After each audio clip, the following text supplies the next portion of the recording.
So the first announcement is that Assam government has opened its boundary to all our northeastern regional states except Sikkim, so that people of Assam who are temporarily at present in those states, they can come without any obstruction, subject to health checkup at the district boundary. ইয়াত আৰু কোনো পাছ নালাগে, কতো লিখালিখি কৰিব নালাগে, একো কৰিব নালাগে, আপোনালোক অসমলৈ আহক। অহাৰ লগে লগে জিলাৰ সীমান্তত আমি আপোনালোকৰ স্বাস্থ্য পৰীক্ষা কৰিম আৰু আমি যাক যেনেকে প্ৰয়োজন হোম কোৱাৰেণ্টাইন, ফেচিলিটি কোৱাৰেণ্টাইন বা আন ধৰণৰ হস্পিটাললৈকে লৈ যোৱাৰ যিটো ব্যৱস্থা সেইটো আমি হাতত লম। ইয়াত Sikkim অন্তৰ্ভুক্ত নহয়, কাৰণ Sikkim বেংগলৰ মাজেদি আহিব। So minus Sikkim, anybody who wants to come back 3-4-5 দিন পিছত আমি ডিমাপুৰ, ইটানগৰ, আগৰতলা এই অঞ্চলসমূহলৈকে আমি বাছ পঠিয়াম। কিন্তু কোনোবাই বাছ পঠিওৱাৰ আগতে নিজে নিজে যদি গুচি আহিব খোজে, তেওঁলোকৰ যান বাহন, ব্যক্তিগত যান বাহন লৈ গুচি আহিব খোজে, তেওঁলোক আহিব পাৰে। কালিৰ পৰা অসমৰ সীমান্ত আমি উত্তৰ পূৰ্বৰ বসবাস কৰা অসমবাসী ৰাইজৰ বাবে আমি মুকলি কৰি দিছো। ৰাতি 7টা বজাৰ পিছত নাহিব, কাৰণ 7টাত অসমত আমি কাৰফিউটো 6টাতে ইম্প'জ কৰিম বুলি ভাবিছো। আমি 6 to 6 কৰিম বুলি ভাবিছো ইনষ্টেড অফ 7 to 7। সেই কাৰণে এনেকে আহিব যাতে 6 বজাৰ আগত অসমত আপোনালোক সোমাব পাৰে। ভাৰতৰ বিভিন্ন ৰাজ্যত উত্তৰ পূৰ্বক বাদ দি ভাৰতৰ বিভিন্ন ৰাজ্যত যিসকল ব্যক্তি বাস কৰি আছে আৰু অসমলৈ উভতি আহিব খোজে, তেওঁলোকে এই নম্বৰটোত আৰু এবাৰ কৈ দিছো, হোৱাটছআপ নহয়, মিছ কল। জাষ্ট মাত্ৰ এটা মিছ কল কৰিব। নম্বৰটো হ'ল 7428159966। So এই নম্বৰটো আজিৰ পৰা আপোনালোকে মিছ কল দিয়ক।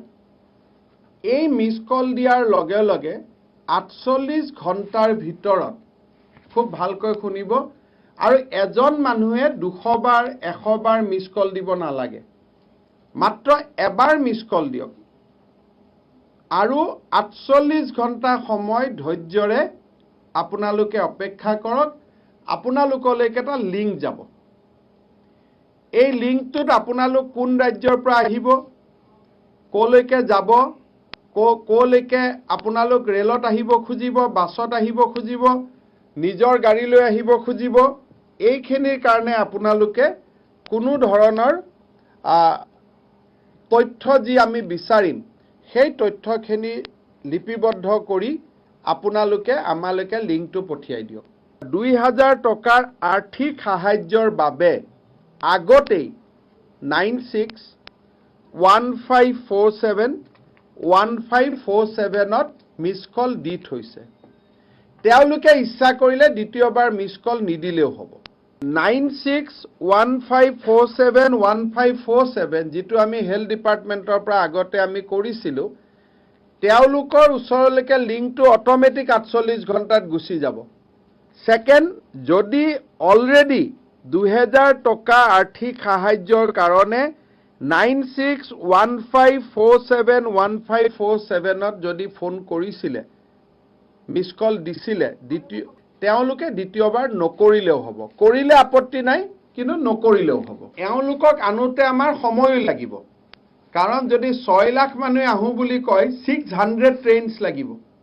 চ' ইট উইল টেক টাইম। 15 তাৰিখো গৈ যাব পাৰে, 20ও গৈ পাব পাৰে, এই মাহটো গৈ পাব পাৰে, আৰু তাতকৈ বেছি সময় যাব পাৰে, ডিপেণ্ডিং অন ইণ্ডিয়ান ৰেলৱে আমাক কেইখন ৰেল দিয়ে। ভাড়া কৰি বাছ বা টেক্সি বা ট্ৰান্সপৰ্ট কৰি আহিব খোজে, তেওঁলোকে আছাম ট্ৰান্সপৰ্ট ৰিলিফ @gmail.com তেওঁলোকে অনতিপলমে ইয়াতে মেইল কৰক। আমি তেওঁলোকক মেইলতে পাছ পঠাই দিম আৰু অহাকালি ৰাতিপুৱাৰ পৰা তেওঁলোক আহিব পাৰিব। হটস্পটৰ পৰা আহিলে যিসকলে ৰাজ্যখনৰ প্ৰতিজন জনসাধাৰণৰ প্ৰতি ভাবুকি সৃষ্টি কৰিব পাৰে মই অত্যন্ত বিনম্ৰতাৰে সৈতে তেওঁলোকক অনুৰোধ কৰিম যে আপোনালোকে কিছুদিন অপেক্ষা কৰক অসমলৈ উভতি আহিব লোকৰ সংখ্যা 20 লাখতকৈ কম নহব বাহিৰা ৰাজ্যত উদ্যোগবিলাক খোলাৰ পিছত প্ৰতিজন ব্যক্তি হয়তো উভতি অহাৰো প্ৰয়োজনীয়তা নাথাকে গ্ৰীণ ডিষ্ট্ৰিক্টৰ পৰা আমাৰ ব্যক্তিসকল ইয়াত উভতি অহাৰ সম্ভাৱনা বহুত পৰিমাণে কম হ'ব কাৰণ তাতে বেপাৰ বাণিজ্য খুলিব তাতে অফিচ কাছাৰী খুলিব অসমলৈ আহিলে অহা যোৱা কষ্টৰ উপৰিও 14 দিনৰ কোৱাৰেণ্টাইনকে ধৰি এটা বিশাল ব্যৱস্থাৰ তেওঁলোক সন্মুখীন হ'ব লাগিব আৰু মই ভাবো সেই দিশৰ পৰা আমি অসম চৰকাৰে এইটো কথাকে ৰাইজক ক'ব খুজিম যে যিসকল অহাৰ প্ৰয়োজনীয়তা আছে তেওঁলোকক যাতে আমি প্ৰথম অগ্ৰাধিকাৰ দিব পাৰো আৰু তেওঁলোকক আনাটোৱে যাতে আমি প্ৰথম লক্ষ্য হিচাপে আমি বান্ধি ল'ব পাৰো যদি তাতে কাম আছে থাকিছে বা ৰেলত বা বাছত ৰেজিষ্ট্ৰেচন পোৱাত আৰু অসুবিধা হ'ব এই ব্যক্তিসকলৰ বাবে আমি অহা 15 তাৰিখে প্ৰতি মাহৰ 15 তাৰিখে আমি একোটাকৈ আৰ্থিক অনুদান আমি প্ৰেৰণ কৰিম নেক্সট যিমান দিনলৈ আমি পাৰি থাকো যে মই আহ্বান জনালো যে আপোনালোক নাহিলে ভাল যদি ৰেড জোনত আছে হটস্পটত আছে আপোনালোকৰ যদি ৰেল নাই পোৱা বাছ নাই পোৱা নিজৰ গাড়ী নাই আমি দিয়া ৰেলতো নম্বৰ লাগোতে দেৰি হ'ব গতিকে আপোনালোকলৈকে আমি প্ৰতি মাহত 2000 টকা পঠাই থাকিম this may be for 2 months 3 months আমি যেতিয়ালৈকে এটা স্বাভাৱিক অৱস্থা ঘূৰি নাহে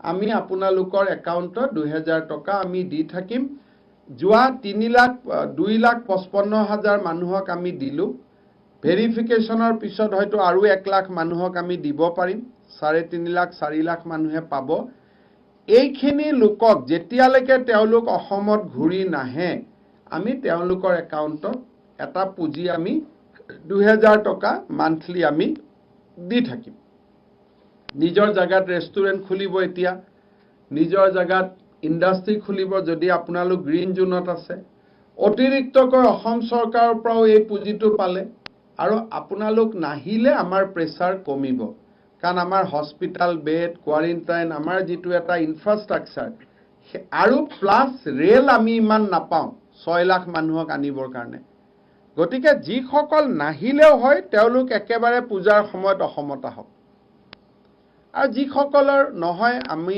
উপায় নাই যাব লাগিবই মাতৃভূমিলৈকে উভতি অহাত কাৰো বাধা নাই খালি আমি লজিষ্টিকটো অৰ্গেনাইজ কৰিব লাগিব